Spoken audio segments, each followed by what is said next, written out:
মামা ইট দিয়ে কি করবে? বাড়ি উড়ামো মামা বসিলা। কার বাসায় আসছেন ইট দিতে? মুজিবর, শেখ মুজিবর। কয় পিস ইট নিয়েছেন? নিয়েছি 1-150। 1-150 ইটে কি বাড়ি ওঠে? না আরো একটু কইতাছি।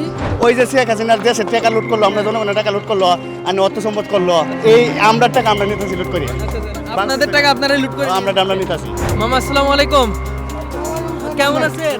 মোটামুটি ভালো আছে। কি করছেন? ভাই শেখ হাসিনার বাড়িঘর ভাঙিয়ে নেই। কেন ভাঙছেন কেন? ওর বাড়িঘর ভাঙিয়ে নিতে আছে, ওর এই দেশে ধান আর ধার কোনো ই নেই। কি করলেন আজকে, কি নিলেন? এই যে মানুষের হেল্প উপকার করতেছে, কি উপকার?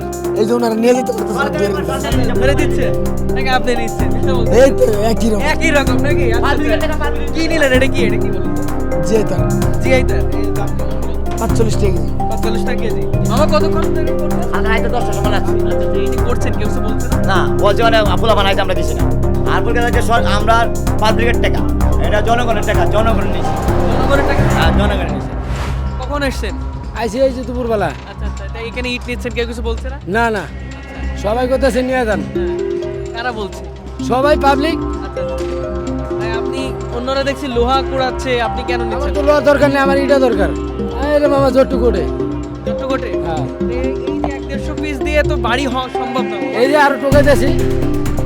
কত পিস করবেন সর্বোচ্চ? কত 1000 লিয়ে 1000 হলেই চলবে? হ্যাঁ।